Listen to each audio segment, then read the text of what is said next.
ವೀಕ್ಷಕರೇ, ಯಾವಾಗ್ಲೇ ಒಂದು ಮರ್ಡರ್ ಅಂತ ಆದ್ರೆ ಪೊಲೀಸರ ಮೊದಲ ಕೆಲಸ ಆ ಬಾಡಿನ ಪೋಸ್ಟ್ ಮಾರ್ಟಮ್ ಮಾಡಿಸಿ ರಿಪೋರ್ಟ್ ನಲ್ಲಿ ಏನಿದೆ ಅಂತ ತಿಳ್ಕೊಳ್ಳೋದು. ಯಾಕೆಂದ್ರೆ ಅದರ ಆಧಾರದ ಮೇಲೆನೆ ಇನ್ವೆಸ್ಟಿಗೇಷನ್ ನ ಮುಂದುವರಿಸಲು ಸಾಧ್ಯ. ಆ ರಿಪೋರ್ಟ್ ನಿಂದಲೇ ಇದೊಂದು ನ್ಯಾಚುರಲ್ ಅಥವಾ ಅನ್ಯಾಚುರಲ್ ಡೆತ್ ಅಂತ ತಿಳಿಯೋದು. ಹಾಗೆ ಇದೊಂದು ಕೊಲೆ ಆಗಿದ್ರೆ ಆ ಕೊಲೆಗೆ ಕಾರಣ, ದೇಹವನ್ನ ಏನೇನು ಮಾಡಲಾಗಿದೆ, ಹೀಗೆ ಹಲವಾರು ವಿಷಯಗಳು ಪೋಸ್ಟ್ ಮಾರ್ಟಮ್ ರಿಪೋರ್ಟ್ ನಲ್ಲೇ ತಿಳಿಯುತ್ತೆ. ಆದ್ರೆ ವೀಕ್ಷಕರೇ, ಏನಾಗ್ಬೋದು, ಒಂದು ಕೊಲೆಯ ಪೋಸ್ಟ್ ಮಾರ್ಟಮ್ ರಿಪೋರ್ಟೇ ಇಲ್ಲ, ಜೊತೆಗೆ ಆ ಶವದ ಅಂತ್ಯ ಸಂಸ್ಕಾರನೂ ಮಾಡಿ ಮುಗಿಸಲಾಗಿದೆ. ಯಾವುದೇ ಸಾಕ್ಷಿಗಳಿಲ್ಲ, ಯಾವುದೇ ಸುಳಿವುಗಳಿಲ್ಲ. ಅಂದ್ರೆ ಒಂದು ಕೇಸನ್ನ ಸಾಲ್ವ್ ಮಾಡೋಕೆ ಬೇಕಾದ ಯಾವುದೊಂದು ಅಂಶಗಳಿಲ್ಲದೆ ಯಾವ ಮಟ್ಟಕ್ಕೆ ಅಂದ್ರೆ ಪೊಲೀಸರು ಕೂಡ ನಮ್ಮಿಂದ ಇದು ಸಾಧ್ಯ ಇಲ್ಲ ಅಂತ ಕೈ ಬಿಟ್ಟ ಮೇಲೂ ಒಂದು ಕೇಸ್ ಸಾಲ್ವ್ ಆಗುತ್ತೆ. ಅದು ಜಸ್ಟ್ ತಂದೆ ತಾಯಿಯ ಗಟ್ ಫೀಲಿಂಗ್ ಇಂದ. ವೀಕ್ಷಕರೇ, ಈ ತರಹದ ಕೇಸ್ಗಳು ಬಹಳನೇ ವಿರಳ.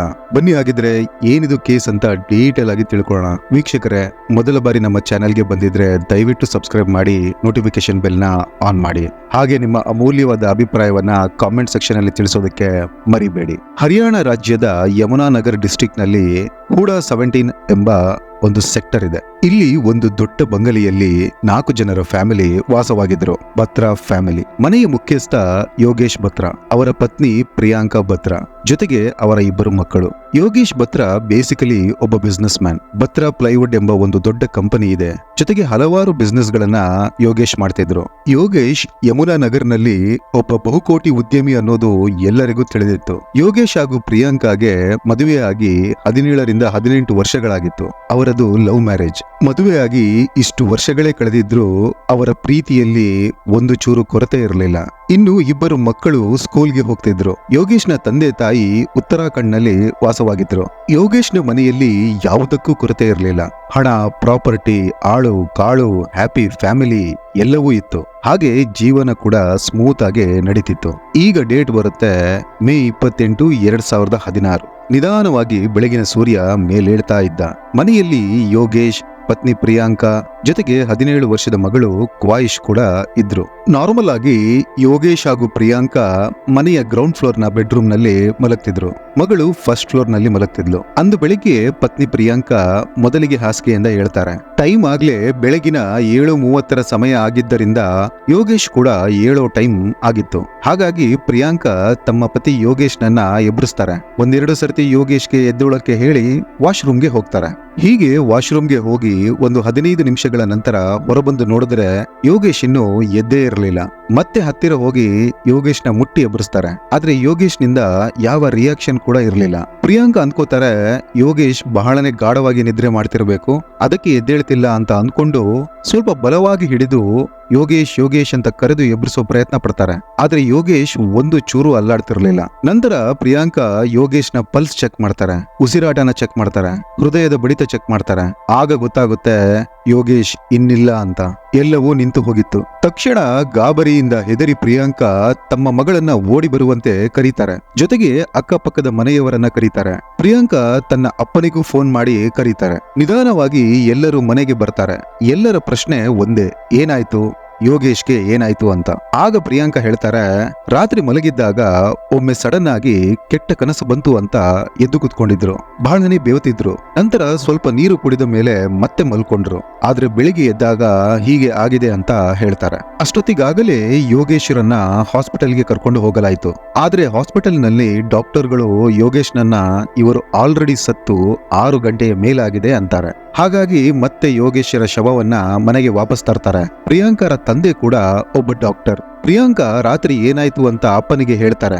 ಆಗ ಅವರು ಇದು ಸೈಲೆಂಟ್ ಹಾರ್ಟ್ ಅಟ್ಯಾಕ್ ಆಗಿದೆ ಅಂತ ಹೇಳ್ತಾರೆ. ಸೊಸೆ ಪ್ರಿಯಾಂಕಾ ತನ್ನ ಅತ್ತೆ ಮಾವನಿಗೂ ಫೋನ್ ಮಾಡಿ ತಮ್ಮ ಮಗನ ಸಾವಿನ ವಿಷಯ ತಿಳಿಸ್ತಾರೆ. ಅವರುಗಳು ತಕ್ಷಣನೇ ಬರ್ತಾರೆ. ಮನೆಯಲ್ಲಿ ದುಃಖ ಎಲ್ಲರನ್ನೂ ಆವರಿಸಿತ್ತು. ಇದ್ದಂತಹ ಒಬ್ಬ ಮಗನನ್ನ ಕಳ್ಕೊಂಡಿದ್ದ ಯೋಗೇಶ್ನ ತಂದೆ ತಾಯಿ, ಪ್ರೀತಿಸಿ ಮದುವೆಯಾಗಿ 18 ವರ್ಷ ಸಂಸಾರ ಮಾಡಿದ ಗಂಡ, 2 ಮಕ್ಕಳು, ಎಲ್ಲರನ್ನೂ ಅಗಲಿದ್ರು ಯೋಗೇಶ್.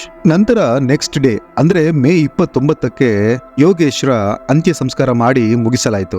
ಯೋಗೇಶ್ನ ತಂದೆ ತಾಯಿ ತಮ್ಮ ಮಗನ ಮನೆಯಲ್ಲೇ ಕೆಲವು ದಿನಗಳು ಉಳ್ಕೊಂಡು ಹೋಗೋಣ ಅಂತ ಅಲ್ಲೇ ಉಳಿತಾರೆ. ಯಾಕೆಂದ್ರೆ ಪ್ರಿಯಾಂಕಾ ಈಗ ಒಬ್ಬಂಟಿಯಾಗಿದ್ದಾಳೆ.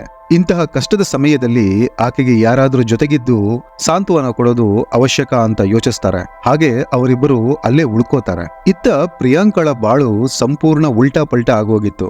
ಮನೆಯ ಆಧಾರ ಸ್ತಂಭನೇ ರಾತ್ರಿ ಮಲಗಿ ಬೆಳಗ್ಗೆ ಏಳೋದ್ರ ಒಳಗೆ ಇಲ್ಲ ಅಂದ್ರೆ ಆಕೆ ಅದನ್ನ ಹೇಗೆ ಜೀರ್ಣಿಸ್ಕೋಬೇಕು? ಹೀಗೆ ನಿಧಾನವಾಗಿ ಸಮಯ ಕಳೀತಾ ಬಂತು. ದಿನಗಳು ವಾರಗಳಾದವು, ವಾರಗಳು ತಿಂಗಳು. ಆದ್ರೆ ಏನೇ ಆದ್ರೂ ಯೋಗೇಶ್ನ ತಂದೆ ತಾಯಿಗೆ ಮಾತ್ರ ತಮ್ಮ ಮಗ ಇನ್ನಿಲ್ಲ ಅನ್ನೋ ಸತ್ಯನ ನಂಬೋಕೆ ಆಗ್ತಿರ್ಲಿಲ್ಲ. ಸ್ಪೆಷಲಿ ಯೋಗೇಶ್ನ ತಾಯಿಗೆ ಈ ವಿಷಯ ಅರಗಿಸಿಕೊಳ್ಳೋದು ಬಹಳನೇ ಕಷ್ಟವಾಗಿತ್ತು. ರಾತ್ರಿ ಮಲಗಿದ್ರು ನಿದ್ರೆ ಬರ್ತಿರ್ಲಿಲ್ಲ. ಎಲ್ಲಿ ನೋಡಿದ್ರು ತನ್ನ ಮಗ ಯೋಗೇಶ್ ಕಾಣಿಸ್ಕೊಳ್ತಿದ್ದ. ಈವನ್ ಅವರು ಮೀಡಿಯಾ ಮುಂದೆ ಕೂಡ ನನ್ನ ಮಗ ಸಹಾಯಕ್ಕಾಗಿ ಬೇಡ್ಕೋತಿದ್ದಾನೆ, ಆದ್ರೆ ನನ್ನಿಂದ ಏನೂ ಮಾಡೋಕ್ಕಾಗ್ತಿಲ್ಲ ಅನ್ನೋ ಸ್ಟೇಟ್ಮೆಂಟ್ ಕೂಡ ಕೊಟ್ಟಿದ್ರು. ಆದ್ರೆ ಯೋಗೇಶ್ನ ತಂದೆ ಸೊಸೆ ಪ್ರಿಯಾಂಕಾ ಮಗನನ್ನ ಕಳ್ಕೊಂಡ ದುಃಖದಲ್ಲಿ ಹೀಗೆಲ್ಲ ಆಗ್ತಿದೆ ಅಂತ ಹೇಳಿ ಸಮಾಧಾನ ಮಾಡ್ತಿದ್ರು. ಯೋಗೇಶ್ನ ತಂದೆ ಕೂಡ ಒಂದು ಮಟ್ಟಕ್ಕೆ ಯೋಗೇಶ್ಗೆ ಹಾರ್ಟ್ ಅಟ್ಯಾಕ್ ಆಗಿದೆ ಅಂತ ನಂಬಿ ಆಗಿತ್ತು. ಆದ್ರೆ ವಿಷಯ ಇಲ್ಲಿಗೆ ನಿಲ್ಲಿಲ್ಲ. ನಿಧಾನವಾಗಿ ತಂದೆಯ ಯೋಚನೆಯಲ್ಲಿ ಬದಲಾವಣೆಗಳು ಆಗೋಕೆ ಶುರುವಾಗತ್ತೆ. ತಮ್ಮ ಮಗನ ಸಾವಿನ ಬಗ್ಗೆ ಡೌಟ್ ಹುಟ್ಟೋಕೆ ಶುರುವಾಗತ್ತೆ. ನಂತರ ಬಹಳ ದಿನಗಳವರೆಗೆ ಒಬ್ಬರೇ ಕೂತು ತುಂಬಾನೇ ಯೋಚಿಸೋಕೆ ಶುರು ಮಾಡ್ತಾರೆ. ಯೋಗೇಶ್ಗೆ ಹಾರ್ಟ್ ಅಟ್ಯಾಕ್ ಬರೋಕೆ ಏನೇನು ಕಾರಣಗಳಿರ್ಬೋದು ಅಂತ. ಯೋಗೇಶ್ಗೆ 42 ವರ್ಷ, ಬಹಳನೇ ಕಟ್ಟುಮಸ್ತಾದ ದೇಹ, ಯಾವುದೇ ತರಹದ ಕಾಯಿಲೆ ಇರಲಿಲ್ಲ, ಯಾವುದೊಂದು ಔಷಧಿನೂ ತಗೋತಿರ್ಲಿಲ್ಲ. ಈ ಹಿಂದೆಯೂ ಹೃದಯ ಸಂಬಂಧಿ ಯಾವುದೇ ಕಾಯಿಲೆಗಳಿರಲಿಲ್ಲ. ಹೀಗೆ ಎಲ್ಲವೂ ಸರಿ ಇತ್ತು. ಬಟ್ ಹೀಗೆ ಆಯ್ತು ಅಂತ ಯೋಚಿಸ್ತಾ ಮೇ ಇಂದ ಜೂನ್ ಆಗಿ ಜುಲೈನಲ್ಲಿ ಯೋಗೇಶ್ನ ತಂದೆ ಜಗದಾರಿ ಪೊಲೀಸ್ ಸ್ಟೇಷನ್ಗೆ ಹೋಗ್ತಾರೆ. ಪೊಲೀಸರಿಗೆ ಹೇಳ್ತಾರೆ, ಮೇ 27-28 ಮಧ್ಯದಲ್ಲಿ ನನ್ನ ಮಗ ಯೋಗೇಶ್ಗೆ ಹಾರ್ಟ್ ಅಟ್ಯಾಕ್ ನಿಂದ ಸಾವು ಸಂಭವಿಸಿತು. ಆದ್ರೆ ನಮಗೆ ಡೌಟ್ ಇದೆ, ಈ ಸಾವು ನ್ಯಾಚುರಲ್ ಡೆತ್ ಅಲ್ಲ ಅಂತ. ಇಲ್ಲಿ ಏನೋ ಒಂದು ಷಡ್ಯಂತ್ರ ನಡೆದಿದೆ. ಹಾಗಾಗಿ ದಯವಿಟ್ಟು ಈ ಕೇಸ್ನ ರಿಜಿಸ್ಟರ್ ಮಾಡಿ ಇನ್ವೆಸ್ಟಿಗೇಷನ್ ಮಾಡಿ ಅಂತ ಕೇಳ್ಕೊತಾರೆ. ಅದಕ್ಕೆ ಪೊಲೀಸರು ಸರಿ ಪೋಸ್ಟ್ ಮಾರ್ಟಮ್ ರಿಪೋರ್ಟ್ ಎಲ್ಲಿ ಅಂತ ಕೇಳ್ತಾರೆ. ಆದ್ರೆ ಯೋಗೇಶ್ನ ಪೋಸ್ಟ್ ಮಾರ್ಟಮ್ ಆಗೇ ಇಲ್ವೇ, ರಿಪೋರ್ಟ್ ಎಲ್ಲಿಂದ ಬರುತ್ತೆ? ಈಗ ಪೊಲೀಸರಾದ್ರೂ ಹೇಗೆ ಏನಾಯ್ತು ಅಂತ ತಿಳ್ಕೊಳ್ಳೋದು. ನಂತರ ಪೊಲೀಸರು ಯೋಗೇಶ್ನ ತಂದೆಗೆ ಭರವಸೆ ಕೊಡ್ತಾರೆ, ಸರಿ ನಾವೇನಾದ್ರೂ ಮಾಡ್ತೀವಿ, ನೀವು ಈಗ ಮನೆಗೆ ಹೋಗಿ ಅಂತ ವಾಪಸ್ ಕಳಿಸ್ತಾರೆ. ಪೊಲೀಸರು ಥಿಂಕ್ ಮಾಡ್ತಾರೆ, ಮಗನ ಸಾವಿನ ಶಾಕ್ ನಿಂದ ಹೀಗೆ ಆಡ್ತಿದ್ದಾರೆ, ಬೇರೇನು ಇಲ್ಲ ಅಂತ ಅನ್ಕೊಂಡು ಒಂದು ಕಂಪ್ಲೇಂಟ್ ರಿಜಿಸ್ಟರ್ ಮಾಡ್ಕೋತಾರೆ. ಆದ್ರೆ ಅದರ ಮೇಲೆ ಏನು ಆಕ್ಷನ್ ತಗೊಳ್ಳಲ್ಲ. ಇದೊಂದು ಹೆಸರಿಗಾಗಿ ಕೇಸ್ ಅಷ್ಟೇ. ಆದ್ರೆ ಯೋಗೇಶ್ನ ತಂದೆ 2 ದಿನಕ್ಕೊಮ್ಮೆ ಸ್ಟೇಷನ್ಗೆ ಹೋಗಿ ಕೇಸ್ನ ಅಪ್ಡೇಟ್ ತಗೊಂಡು ಬರ್ತಿರ್ತಾರೆ. ಆದ್ರೆ ಅಲ್ಲಿ ಏನೂ ಇಂಪ್ರೂವ್ಮೆಂಟ್ ಇರಲ್ಲ. ನಿಧಾನವಾಗಿ ತಂದೆಗೂ ಗೊತ್ತಾಗ್ತಾ ಬರುತ್ತೆ, ಪೊಲೀಸರು ಸುಮ್ಮನೆ ಕೇಸ್ ರಿಜಿಸ್ಟರ್ ಮಾಡ್ಕೊಂಡಿದ್ದಾರೆ, ಆದ್ರೆ ಏನೂ ಮಾಡ್ತಿಲ್ಲ ಅಂತ. ಅದಕ್ಕಾಗಿ ಬೇರೆ ಏನಾದ್ರೂ ದಾರಿ ಹುಡುಕಬೇಕು, ಇಲ್ಲ ಅಂದ್ರೆ ನನ್ನ ಹಾಗೂ ನನ್ನ ಮಡದಿಯ ಮನಸ್ಸಿಗೆ ನೆಮ್ಮದಿ ಸಿಗೋದಿಲ್ಲ ಅಂತ ಅಂದ್ಕೊಂಡು ಒಂದು ಡಿಸಿಷನ್ ಮಾಡ್ತಾರೆ. ಅದೇನಂದ್ರೆ, ಯೋಗೇಶ್ನ ತಂದೆಗೆ ಕೆಲವು ಪ್ರೈವೇಟ್ ಡಿಟೆಕ್ಟಿವ್ ಏಜೆನ್ಸಿಗಳ ಬಗ್ಗೆ ಮಾಹಿತಿ ಇತ್ತು. ಈ ಪ್ರೈವೇಟ್ ಡಿಟೆಕ್ಟಿವ್ಗಳು ಕೂಡ ಪೊಲೀಸರ ರೀತಿಯೇ ಕೆಲಸ ಮಾಡ್ತಾರೆ. ಆದ್ರೆ ಇವರ ಬಳಿ ಪೊಲೀಸರ ರೀತಿ ಯಾವುದೇ ಅಧಿಕಾರ ಇರಲ್ಲ, ಕಾಂಟ್ಯಾಕ್ಟ್ಸ್ ಇರಲ್ಲ, ನೆಟ್ವರ್ಕ್ಸ್ ಇರಲ್ಲ. ಹಣ ಇಸ್ಕೊಂಡು ತಮ್ಮ ಮಟ್ಟದಲ್ಲಿ ಇನ್ವೆಸ್ಟಿಗೇಷನ್ ಮಾಡ್ತಾರೆ. ಹೀಗೆ ತಂದೆ ಒಂದು ಪ್ರೈವೇಟ್ ಡಿಟೆಕ್ಟಿವ್ ಏಜೆನ್ಸಿಗೆ ಕನೆಕ್ಟ್ ಮಾಡಿ ತಮ್ಮ ಮಗ ಯೋಗೇಶ್ನ ಸಾವಿನ ಹಿಂದಿನ ಸತ್ಯನ ಕಂಡು ಹಿಡಿಯುವಂತೆ ಹಣ ಕೊಟ್ಟು ಹೈರ್ ಮಾಡ್ತಾರೆ. ಈಗ ಆ ಪ್ರೈವೇಟ್ ಡಿಟೆಕ್ಟಿವ್ಗಳು ಯೋಗೇಶ್ನ ಲೈಫ್ನ ಎಲ್ಲಾ ಆಂಗಲ್ ನಿಂದಲೂ ತಿಳ್ಕೊತಾ ಬರ್ತಾರೆ. ಆತನ ಎಲ್ಲಾ ಡೀಟೇಲ್ಸ್ ಗಳನ್ನು ಕಂಡು ಹಿಡಿತಾರೆ. ಯೋಗೇಶ್ ಭತ್ರಾರಿಗೆ ಕಾಲೇಜ್ ಟೈಮ್ ನಲ್ಲಿ ಅವರಿಗೆ ಪ್ರಿಯಾಂಕಳ ಪರಿಚಯವಾಗುತ್ತೆ. ಪ್ರಿಯಾಂಕಾ ಸೌಂದರ್ಯ ಸ್ಪರ್ಧೆಯಲ್ಲಿ ಮಿಸ್ ಕಾಸ್ಲಾ, ಮಿಸ್ ಡೆಲ್ಲಿ ಕೂಡ ಆಗಿದ್ರು. ಕಾಲೇಜಿನ ನಂತರ ಹಿರಿಯರನ್ನ ಒಪ್ಪಿಸಿ ಇಬ್ಬರು ಮದುವೆ ಮಾಡ್ಕೋತಾರೆ. 2 ಮಕ್ಕಳು ಕೂಡ ಆಗ್ತಾರೆ. ಎಲ್ಲವೂ ಸರಿ ಇತ್ತು. ಆದ್ರೆ ವೀಕ್ಷಕರೇ, ಯಾವಾಗ ಯೋಗೇಶ್ನ ತಂದೆ ಈ ಕೇಸ್ನ ಪ್ರೈವೇಟ್ ಡಿಟೆಕ್ಟಿವ್ ಗಳಿಗೆ ಕೊಡ್ತಾರೋ ಆಗ ಕೆಲವೊಂದು ಮುಖ್ಯವಾದ ಅಂಶಗಳನ್ನ ಅವರು ಮೆನ್ಷನ್ ಮಾಡ್ತಾರೆ. ಅದೇನಂದ್ರೆ, ಮೊದಲನೆಯದಾಗಿ ಈ ಕೇಸ್ನ ನೀವು ಇನ್ವೆಸ್ಟಿಗೇಷನ್ ಮಾಡ್ತಿರೋದು ಕೇವಲ ನನಗೆ ಮಾತ್ರ ಗೊತ್ತಿರಬೇಕು, ಬಿಟ್ರೆ ಯಾರಿಗೂ ಗೊತ್ತಾಗಬಾರ್ದು, ಅದರಲ್ಲೂ ನನ್ನ ಸೊಸೆಗೆ ಮಾತ್ರ ಗೊತ್ತಾಗಬಾರ್ದು ಅಂತಾರೆ. ಯಾಕೆಂದ್ರೆ ಮಗ ಯೋಗೇಶ್ ಸತ್ತು ಕೆಲವು ದಿನಗಳು ಸೊಸೆ ಪ್ರಿಯಾಂಕಾ ಬಹಳನೇ ದುಃಖದಲ್ಲಿದ್ಲು. ಆದ್ರೆ ಕೆಲವು ದಿನಗಳ ನಂತರ ಆಕೆ ಮಗನ ಬಿಸ್ನೆಸ್ ನೋಡ್ಕೊಳ್ಳೋಕೆ ಶುರು ಮಾಡಿದ್ದಾಳೆ. ಮಕ್ಕಳನ್ನ ಆಕೆ ಸ್ಕೂಲ್ಗೆ ಅಂತ ಡೆಹ್ರಾಡೂನ್ಗೆ ಕಳುಹಿಸಿದ್ದಾಳೆ. ಅದಕ್ಕೂ ಮುಂಚೆ ಮಕ್ಕಳು ಇಲ್ಲೇ ಓದ್ತಿದ್ರು. ಈಗ ಆಕೆಯ ಚಲನವಲನದಲ್ಲಿ ಬಹಳನೇ ವ್ಯತ್ಯಾಸಗಳಾಗಿವೆ. ನಮ್ಮೊಂದಿಗೆ ಆಕೆ ಈಗ ಮಾತು ಕೂಡ ಆಡಲ್ಲ. ನಮ್ಮನ್ನ ಯಾರೋ ಹೊರಗಿನವರ ತರ ನೋಡ್ತಿದ್ದಾಳೆ. ಮಗ ಸತ್ತು 1 ತಿಂಗಳ ಒಳಗಾಗಿಯೇ ಆತನ ಬಿಸ್ನೆಸ್, ಪ್ರಾಪರ್ಟೀಸ್ ಎಲ್ಲವನ್ನು ತನ್ನ ಹೆಸರಿಗೆ ರಿಜಿಸ್ಟರ್ ಮಾಡ್ಕೊಂಡಿದ್ದಾಳೆ. ಅಂದ್ರೆ ಯೋಗೇಶ್ ಸತ್ತ ನಂತರ ಆ ಬಿಸ್ನೆಸ್ ಹಾಗೆ ಪ್ರಾಪರ್ಟೀಸ್ ಎಲ್ಲ ಆತನ ತಂದೆ ತಾಯಿಗೆ ಏನು ಸೇರ್ತಿರ್ಲಿಲ್ಲ, ಅದು ಆಕೆಯದೇ. ನಮಗೆ ಆಲ್ರೆಡಿ 70 ವರ್ಷ ಆಗಿದೆ, ಅದನ್ನ ಇಟ್ಕೊಂಡು ನಾವು ಏನು ಮಾಡ್ತಿದ್ವಿ, ಆದ್ರೆ ಇಷ್ಟು ಅರ್ಜೆಂಟ್ ಏನಿತ್ತು ಅಂತ ಗೊತ್ತಾಗ್ತಿಲ್ಲ. ಇದೆಲ್ಲ ಒಂದು ಲೆವೆಲ್ಗೆ ಓಕೆ ಆದ್ರೂ ಆಕೆ ಮನೆಯಲ್ಲಿ ಬಹಳನೇ ಖುಷಿಯಾಗಿದ್ದಾಳೆ. ಆಕೆಯ ನಗು ನಮ್ಮನ್ನ ಕಾಡ್ತಿದೆ. ಯಾರತ್ರನೋ ಫೋನ್ ನಲ್ಲಿ ಮಾತಾಡ್ಕೊಂಡು ಇಡೀ ಮನೆ ಕೇಳೋ ಹಾಗೆ ಕಿರುಚಿ ನಗಾಡ್ತಿರ್ತಾಳೆ. ಕೇಳೋಕೆ ಹೋದ್ರೆ ನನ್ನ ಫೋನ್ ನನ್ನ ಇಷ್ಟ ಅಂತ ನಮ್ಮನ್ನೇ ಬೈತಾಳೆ. ಪ್ರಿಯಾಂಕಾ ಮುಂಚಿನಿಂದಲೂ ಡೈಲಿ ಜಿಮ್ಗೆ ಹೋಗ್ತಿದ್ಲು, ಆದ್ರೆ ಪತಿ ಸತ್ತು 4 ದಿನಕ್ಕೆ ಜಿಮ್ಗೆ ಹೋಗೋಕೆ ಶುರು ಮಾಡಿದ್ದಾಳೆ. ನಮಗೆ ಮೊದಲಿಗೆ ಪಾಪ ಆಕೆಯ ಮನಸ್ಸಿಗೆ ನೋವನ್ನ ಕಳೆಯೋಕೆ ಹೀಗೆ ಮಾಡ್ತಿದ್ದಾಳೆ ಅಂತ ಅನಿಸ್ತಿತ್ತು, ಆದ್ರೆ ಈಗ ಇದು ಬೇರೇನೆ ಅಂತ ಅನಿಸ್ತಿದೆ ಅಂತಾರೆ. ಇದೆಲ್ಲ ಕೇಳಿ ತಿಳ್ಕೊಂಡ ಡಿಟೆಕ್ಟಿವ್ಗಳು ಮೊದಲಿಗೆ ಯೋಗೇಶ್ ಹಾಗೂ ಪ್ರಿಯಾಂಕಳ ರಿಲೇಶನ್ಶಿಪ್ ಬಗ್ಗೆ ತಿಳ್ಕೊತಾರೆ, ಅವರ ಸಂಬಂಧ ಹೇಗಿತ್ತು ಅಂತ. ಡಿಟೆಕ್ಟಿವ್ಗಳು ಅವರ ಫ್ರೆಂಡ್ಸ್, ಫ್ಯಾಮಿಲಿ ಮೆಂಬರ್ಸ್, ನೇಬರ್ಸ್ ಎಲ್ಲರನ್ನೂ ಯಾರಿಗೂ ತಿಳಿಯದಂತೆ ವಿಚಾರಿಸೋಕೆ ಶುರು ಮಾಡ್ತಾರೆ. ಕೆಲವು ಡಿಟೆಕ್ಟಿವ್ಗಳು ಪ್ರಿಯಾಂಕಾನ ಫಾಲೋ ಮಾಡೋಕೆ ಶುರು ಮಾಡ್ತಾರೆ, ಆಕೆಯ ಜಿಮ್ಗೂ ಹೋಗೋಕೆ ಶುರು ಮಾಡ್ತಾರೆ. ಇದೇ ಜುಲೈ ತಿಂಗಳಲ್ಲಿ ಪ್ರಿಯಾಂಕಾ ತನ್ನ 17 ವರ್ಷದ ಮಗಳು ಕ್ವಾಯಿಶ್ನ ಕರ್ಕೊಂಡು ಚಂಡೀಗಢ್ಗೆ ಹೋಗ್ತಾಳೆ. ಡಿಟೆಕ್ಟಿವ್ಗಳು ಕೂಡ ಆಕೆನ ಫಾಲೋ ಮಾಡ್ಕೊಂಡು ಅಲ್ಲಿಗೆ ಹೋಗ್ತಾರೆ. ಆ ಜಾಗದಲ್ಲಿ ಪ್ರಿಯಾಂಕಾ ಒಂದು ಪಬ್ ನಲ್ಲಿ ಪಾರ್ಟಿ ಮಾಡ್ತಾಳೆ, ಡ್ಯಾನ್ಸ್ ಮಾಡ್ತಾಳೆ. ಅಮ್ಮ ಮಗಳು ಇಬ್ಬರು ಫುಲ್ ಆನ್ ಎಂಜಾಯ್ ಮಾಡ್ತಾರೆ. ಇದೇ ಸಮಯದಲ್ಲಿ ಡಿಟೆಕ್ಟಿವ್ಗಳಿಗೆ ಪ್ರಿಯಾಂಕಳ ಜೊತೆ ಒಬ್ಬ ವ್ಯಕ್ತಿ ಬಹಳನೇ ಕ್ಲೋಸ್ ಆಗಿ ಡ್ಯಾನ್ಸ್ ಮಾಡ್ತಿರೋದು ಕಾಣಿಸುತ್ತೆ. ತಕ್ಷಣವೇ ಡಿಟೆಕ್ಟಿವ್ಗಳು ಕೆಲವು ಫೋಟೋಗಳನ್ನ ತಗೋತಾರೆ. ವೀಕ್ಷಕರೇ, ನೀವು ಇಲ್ಲಿ ನೋಡ್ತಿರೋ ಫೋಟೋಸ್ ಡಿಟೆಕ್ಟಿವ್ಗಳು ತೆಗೆದದ್ದು. ಈ ಫೋಟೋಸ್ಗಳಲ್ಲಿ ಅವರಿಬ್ಬರು ಬಹಳನೇ ಕ್ಲೋಸ್ ಆಗಿರೋ ಹಾಗೆ ಕಾಣಿಸುತ್ತೆ. ಆದ್ರೆ ಆಶ್ಚರ್ಯ ಅಂದ್ರೆ ಆ ವ್ಯಕ್ತಿ ಜೊತೆಗೆ ಪ್ರಿಯಾಂಕಳ ಮಗಳು ಕ್ವಾಯಿಶ್ ಕೂಡ ಆತನೊಂದಿಗೆ ಕ್ಲೋಸ್ ಆಗಿ ಇದ್ದಾಳೆ. ಈ ಫೋಟೋಸ್ಗಳು 23 ಜುಲೈ 2016 ರಾತ್ರಿಯ ಪಾರ್ಟಿ ಅದು. ನಂತರ ಡಿಟೆಕ್ಟಿವ್ಗಳು ಆ ಫೋಟೋಸ್ಗಳನ್ನ ಯೋಗೇಶ್ನ ತಂದೆಗೆ ತೋರಿಸ್ತಾರೆ. ಅವರು ಆ ಫೋಟೋಗಳನ್ನ ನೋಡ್ತಿದ್ದಂಗೆ ಹೇಳ್ತಾರೆ, ಈ ವ್ಯಕ್ತಿ ಬಹಳಷ್ಟು ಸರ್ತಿ ಮನೆಗೆ ಬಂದು ಹೋಗಿದ್ದಾನೆ ಅಂತಾರೆ. ಆತನ ಹೆಸರು ರೋಹಿತ್ ಕುಮಾರ್. ಈತ ಒಬ್ಬ ಜಿಮ್ ಟ್ರೈನರ್. ಯಾವ ಜಿಮ್ಗೆ ಪ್ರಿಯಾಂಕಾ ಹೋಗ್ತಾಳೋ ಅಲ್ಲಿ ಈತ ಟ್ರೈನರ್ ಅಂತ ಹೇಳ್ತಾರೆ. ಡಿಟೆಕ್ಟಿವ್ಗಳು ಯೋಗೇಶ್ನ ತಂದೆಗೆ ಹೇಳ್ತಾರೆ, ನಿಮ್ಮ ಸೊಸೆ ಆ ರೋಹಿತ್ಗೆ ಆತನ ಬರ್ತ್ಡೇಗೆ 25 ಲಕ್ಷದ ಕಾರ್ನ ಗಿಫ್ಟ್ ಆಗಿ ಕೊಡಿಸಿದ್ದಾಳೆ ಅಂತ. ಪ್ರೈವೇಟ್ ಡಿಟೆಕ್ಟಿವ್ಗಳು ಈ ಕೇಸ್ನಲ್ಲಿ ಎಷ್ಟು ಇನ್ವೆಸ್ಟಿಗೇಷನ್ ಮಾಡೋಕೆ ಸಾಧ್ಯನೋ ಅಷ್ಟು ಮಾಡಿ ಆಗಿತ್ತು. ಇನ್ನು ಮುಂದೆ ಏನಿದ್ರು ಪೊಲೀಸರೇ ಮಾಡಬೇಕು. ಈಗ ಯೋಗೇಶ್ನ ತಂದೆಯ ಬಳಿ ಸಾಕಷ್ಟು ಸಾಕ್ಷಿಗಳಿದ್ವು, ಪ್ರಿಯಾಂಕಾ ಹಾಗೂ ರೋಹಿತ್ನ ಸಂಬಂಧಕ್ಕೆ ಸಾಕ್ಷಿಯಾಗಿ. ಅದನ್ನ ತಗೊಂಡು ಮತ್ತೊಮ್ಮೆ ಪೊಲೀಸ್ ಸ್ಟೇಷನ್ಗೆ ಹೋಗ್ತಾರೆ. ಸೆಪ್ಟೆಂಬರ್ 13, 2016 ಅಂದ್ರೆ ಯೋಗೇಶ್ ಸತ್ತು ಕರೆಕ್ಟ್ ಆಗಿ 3.5 ತಿಂಗಳ ನಂತರ ಪೊಲೀಸರು ಈ ಬಾರಿ FIR ರಿಜಿಸ್ಟರ್ ಮಾಡಿಸ್ತಾರೆ. ತಮ್ಮ ಇನ್ವೆಸ್ಟಿಗೇಷನ್ ಸ್ಟಾರ್ಟ್ ಮಾಡ್ತಾರೆ. ಪ್ರಿಯಾಂಕಾ ಹಾಗೂ ರೋಹಿತ್ ಇಬ್ಬರನ್ನು ಸ್ಟೇಷನ್ಗೆ ಕರೆಸಿ ವಿಚಾರಿಸ್ತಾರೆ. ಆದ್ರೆ ಅಕ್ಟೋಬರ್ 12, 2016 ಪೊಲೀಸರು ಪ್ರಿಯಾಂಕಾ ಹಾಗೂ ರೋಹಿತ್ ಇಬ್ಬರಿಗೂ ಈ ಕೇಸ್ನಲ್ಲಿ ಏನು ಸಂಬಂಧ ಇಲ್ಲ ಅಂತ ಕ್ಲೀನ್ ಚಿಟ್ ಕೊಟ್ಟು ಮನೆಗೆ ಕಳಿಸ್ತಾರೆ. ಈ ಕ್ಲೀನ್ ಚಿಟ್ ನಿಂದಾಗಿ ತಂದೆ ತಾಯಿಗೆ ಒಮ್ಮೆ ಸಿಡಿಲು ಬಡದಂತಾಗುತ್ತೆ. ತಂದೆ ಯಾವ ಡಿಟೆಕ್ಟಿವ್ ಏಜೆನ್ಸಿನ ಹೈರ್ ಮಾಡಿದ್ರೋ ಅವರುಗಳು ಬಹಳನೇ ಬುದ್ಧಿವಂತಿಕೆಯಿಂದ ಸ್ಮಾರ್ಟ್ ಆಗಿ ಪ್ರಿಯಾಂಕಾ ಹಾಗೂ ರೋಹಿತ್ನ ಕಾಲ್ ಡೀಟೇಲ್ಸ್, ಲೊಕೇಶನ್ಸ್ ಎಲ್ಲವನ್ನ ತೆಗಿತಾರೆ. ಅದರಲ್ಲೂ ಸ್ಪೆಷಲಿ ಯೋಗೇಶ್ ಸತ್ತ ದಿನ ಅವರ ಲೊಕೇಶನ್ ಎಲ್ಲಿತ್ತು ಅಂತ ನೋಡ್ತಾರೆ. ಯೋಗೇಶ್ ಸತ್ತ ದಿನ ಆ ದಿನ ರಾತ್ರಿ ಅವರಿಬ್ಬರು 40 ರಿಂದ 50 ಸರ್ತಿ ಫೋನ್ ಮಾಡಿ ಮಾತಾಡಿದ್ರು. ಅದು ಅಲ್ಲದೆ ಯೋಗೇಶ್ ಸತ್ತ ದಿನ ರಾತ್ರಿ ಸುಮಾರು 12 ಗಂಟೆಯಿಂದ 1 ಗಂಟೆಯವರೆಗೆ ರೋಹಿತ್ನ ಫೋನ್ನ ಲೊಕೇಶನ್ ಯೋಗೇಶ್ನ ಮನೆಯಲ್ಲೇ ಇತ್ತು. ಇದೆಲ್ಲ ಡಾಟಾ ಕಲೆಕ್ಟ್ ಮಾಡಿಕೊಂಡ ಯೋಗೇಶ್ನ ತಂದೆ ಸೀದಾ ಹರಿಯಾಣದ DGP ಬಳಿ ಹೋಗ್ತಾರೆ. ಹೋಗಿ ಎಲ್ಲವನ್ನೂ ಹೇಳ್ತಾರೆ. ಮಗ ಹೇಗೆ ಸತ್ತ, ಸೊಸೆಯ ಹಾವ ಭಾವ, ಫೋಟೋಸ್ಗಳು, ಕಾಲ್ ಡೀಟೇಲ್ಸ್ಗಳು, ಲೊಕೇಶನ್ಸ್ ಎಲ್ಲವನ್ನ DGPಯ ಮುಂದೆ ಇಡ್ತಾರೆ. ಇದನ್ನ ನೋಡಿದ ಅವರಿಗೆ ಒಮ್ಮೆ ಆಶ್ಚರ್ಯ ಆಗತ್ತೆ, ಜೊತೆಗೆ ನಾಚಿಕೆನೂ ಆಗತ್ತೆ.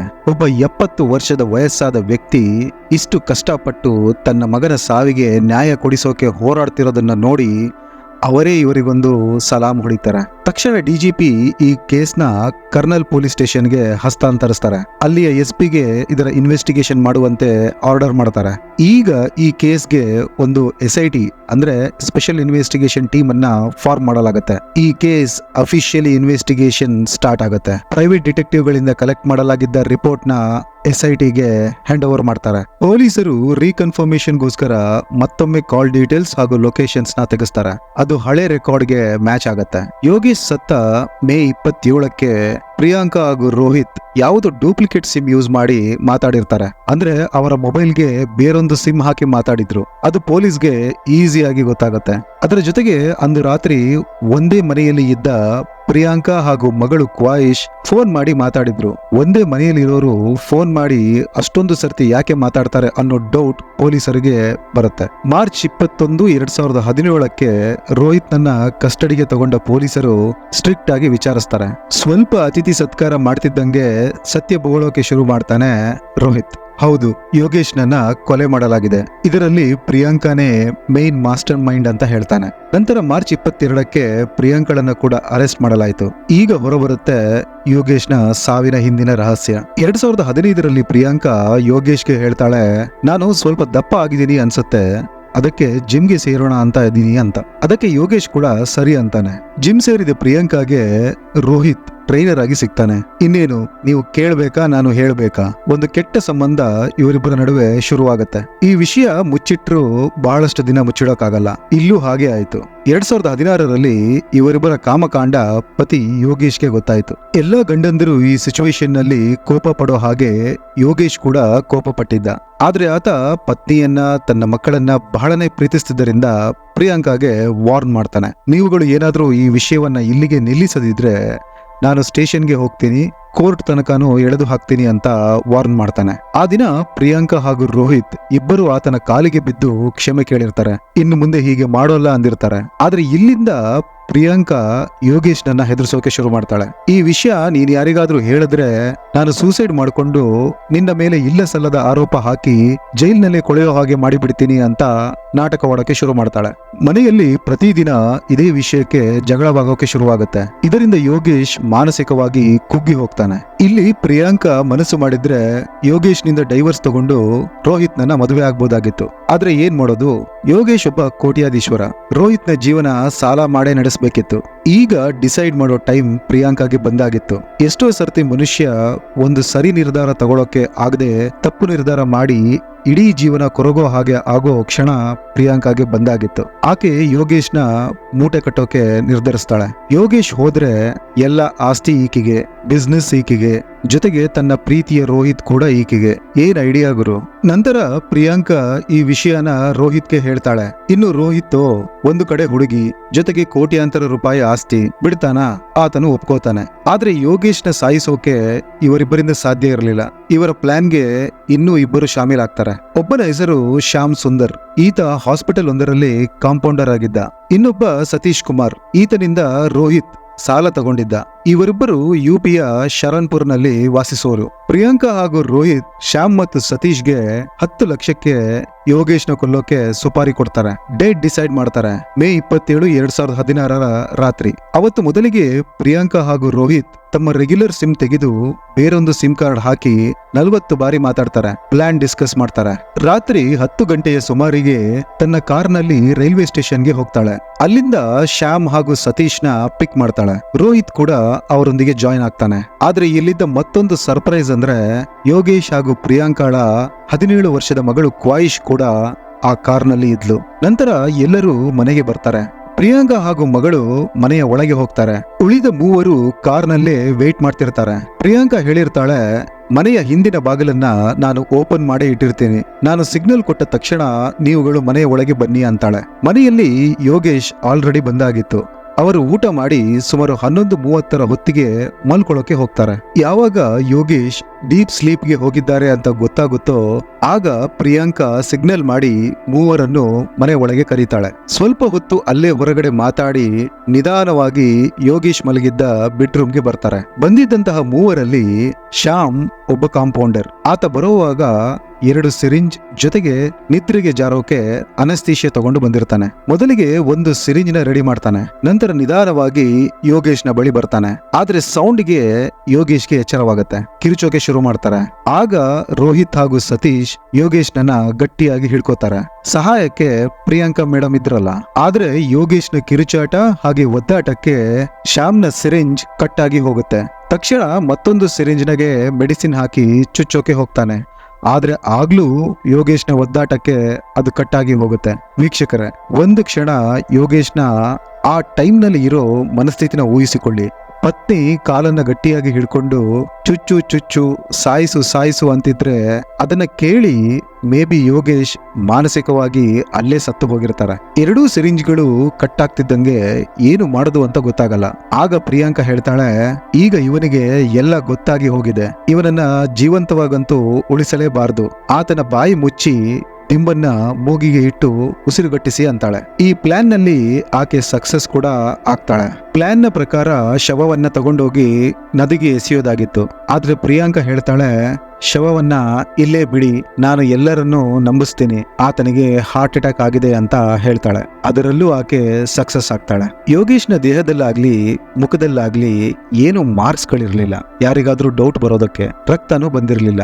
ಸೊ ಹಾಗಾಗಿ ಆಕೆ ಹೇಳಿದ್ದನ್ನ ಎಲ್ಲರೂ ನಂಬಿದ್ರು. ನಂತರ ಆ ಮೂವರು ಹೊರಟು ಹೋಗ್ತಾರೆ. ಪ್ರಿಯಾಂಕಾ ಮನೆಯನ್ನೆಲ್ಲ ಕ್ಲೀನ್ ಮಾಡಿ ಬೆಳಿಗ್ಗೆ ನಾಟಕ ಶುರು ಮಾಡ್ತಾಳೆ. ಯಾವಾಗ ಯೋಗೇಶ್ ನನ್ನ ಹಾಸ್ಪಿಟಲ್ಗೆ ಕರ್ಕೊಂಡು ಹೋಗ್ತಾರೋ ಆಗ ಅಲ್ಲಿ ಡಾಕ್ಟರ್ಗಳು ಪೋಸ್ಟ್ ಮಾರ್ಟಮ್ಗೆ ಹೇಳ್ತಾರೆ. ಆದ್ರೆ ಬೇಡ ಅಂತ ಮನೆಗೆ ವಾಪಸ್ ಕರ್ಕೊಂಡು ಬರ್ತಾಳೆ. ಎಲ್ಲರನ್ನೂ ನಂಬಿಸಿದ್ಲು. ತನ್ನ ಸ್ವಂತ ತಂದೆಗೂ ಹಾರ್ಟ್ ಅಟ್ಯಾಕ್ ನ ಸಿಂಪ್ಟಮ್ ನ ಹೇಳಿ ಅವರು ಹಾರ್ಟ್ ಅಟ್ಯಾಕ್ ಆಗಿದೆ ಅಂತ ನಂಬೋ ಹಾಗೆ ಮಾಡಿದ್ಲು. ಆದ್ರೆ ಯೋಗೇಶ್ನ ವಯಸ್ಸಾದ ತಂದೆ ತಾಯಿಗೆ ಮಾತ್ರ ಅವರ ಮಗನ ಸಾವಿನ ಬಗ್ಗೆ ಸಂಶಯ ಹುಟ್ಟಿದ್ದು.